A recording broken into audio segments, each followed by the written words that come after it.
Ink Ribbon. You've heard what reviewers said about Resident Evil 3, but it's time to hear what a die-hard Resident Evil fan thinks. Before I say anything, this review will contain spoilers, so if you have not played the game yet, stop watching this and come back after you finish it. You have been warned. After playing through it a couple times and giving my mind some time to absorb it all, I finally got the words to describe my thoughts and feelings towards this game. While I genuinely loved it, I do have some thoughts. I'm gonna start with the negatives to get them out of the way, but before I do, I want to remind you that I really did love the game.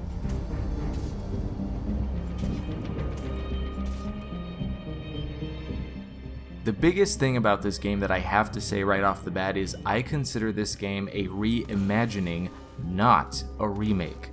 Resident Evil 2 went for a faithful adaptation, but Resident Evil 3 went for a complete aesthetic change while still retaining the story.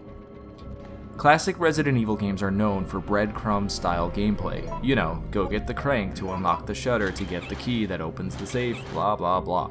While this game does still do that as expected, there are a few moments in the game that really stood out to serve as nothing but a way to lengthen the gameplay artificially, namely through maze-like areas that are overly complicated. Going further into this is a problem that infamously plagued Resident Evil Code Veronica, where weapons and other items are too easy to miss. During my first playthrough, I missed the grenade launcher and the Magnum. And yes, I was rushing, but the Magnum is practically a secret due to how out of the way it is. Another thing that wears thin are the chase sequences.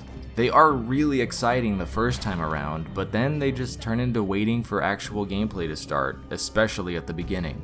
I lost count of the times that Jill reacted to an explosion during almost every cutscene, which I'd like to quickly mention that if an explosion is strong enough to send you flying, it usually results in broken bones and damaged organs. It's basically like being hit by a car. She is sent flying by an explosion quite a few times, but I guess she's just used to it by now or something. One of the worst things about this rendition is the questionable changes made, which is why I changed my mindset to begin with. The environments, city layout, and enemies were all redesigned to the point of being unrecognizable, as well as the game as a whole being much smaller in scale. As I said before, Resident Evil 2 was a remake. Because of that, I kept wondering what the environments were going to look like, how the fight with the Nemesis in front of the RPD would play out.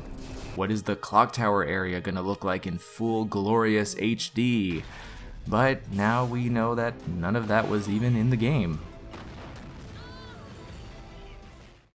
This is the last negative thing I have to say, but it's a big one, so excuse me for a second while I rant. Some of the changes were great, but there were a lot of really unnecessary things in this game. Like the nest full of drain demos. That was such a missed opportunity for giant spiders. It could have been a giant web filled with spiders leading up to a fight with a giant mother spider. Instead, it was just an annoying maze that was scary the first time and then became a chore after that. Plus, some really iconic things were changed in favor of realism.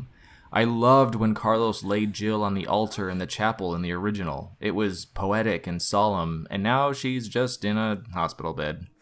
Now, you might be saying, oh, well, that's because it's realistic and this game is going for a less over-the-top feel, just like Resident Evil 2 when they toned down the alligator fight. Oh, really? Then please explain to me why there's a segment of the game where Jill is running away from a giant bobblehead like Indiana Jones in the middle of an action sequence.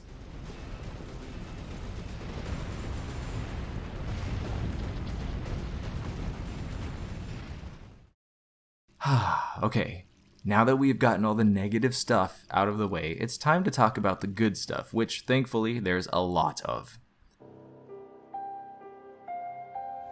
First and foremost, the characters and story are spectacular.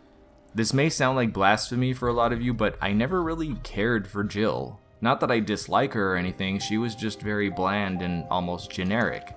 Until now. Now we got to see her home, her fears, and her will to survive. While she was understandably cold and guarded towards Carlos and the other UBCS guys, we get to see a much warmer side of her when she meets up with Kendo, showing that she really did have a life before all of this happened. And this goes for Carlos as well, taking him from a typical 90s action hero to a more wild, uninhibited mercenary. I mean, he freaking punches hunters and lickers in the face like they owe him money. On top of that, the banter between Jill and Carlos makes you root for both of them and creates a great dynamic. Another character worth noting is Nikolai.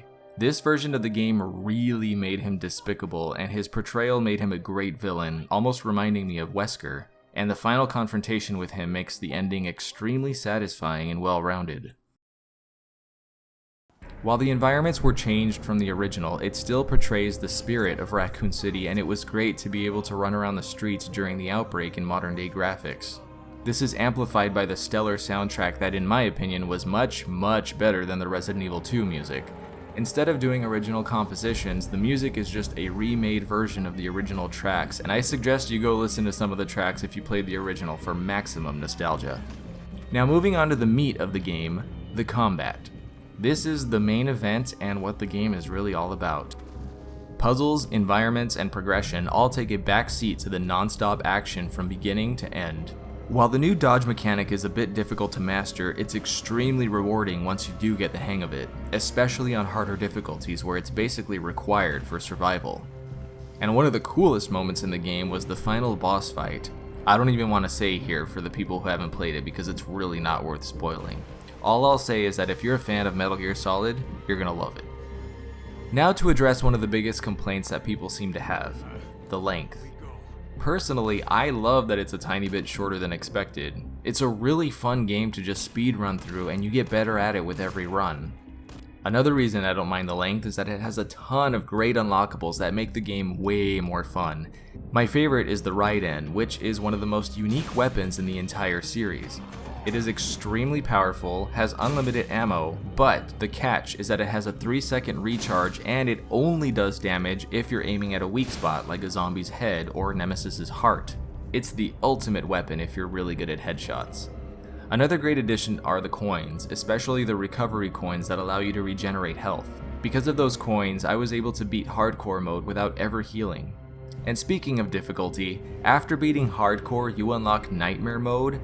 It is amazing. It rearranges the entire game and basically feels like a new scenario.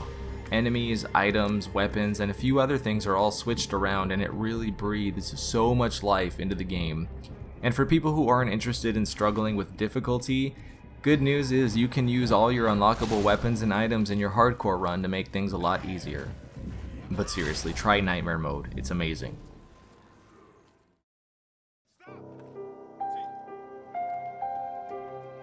While Resident Evil 2 was the remake I always dreamed of, Resident Evil 3 is an entirely new experience that respects the original while simultaneously creating its own unique identity.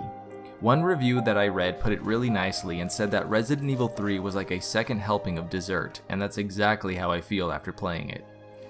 While I was expecting a full remake like Resident Evil 2, and it was disappointing to realize that wasn't what we got, the moment I changed my mindset to think of it as a reimagining, I was able to enjoy its great story and satisfying gameplay, and it let me truly appreciate Jill Valentine for the first time. I think it's a great entry in the series, and I hope that the younger Resident Evil fans are inspired to go back and try out the original Resident Evil 3 to get the full experience. Now these are my thoughts, and I know that a lot of you may have your own opinions, so I'd love to hear what you guys think down in the comments, or if you think I did a good job summing it up, you can just click that like button. Be sure to check out my other videos for more Resident Evil content, and feel free to follow me on Twitter or join the Ink Ribbon Discord server. Links to all of those will be down in the description. I'm Kai Morgan, and as always, thanks for watching Ink Ribbon.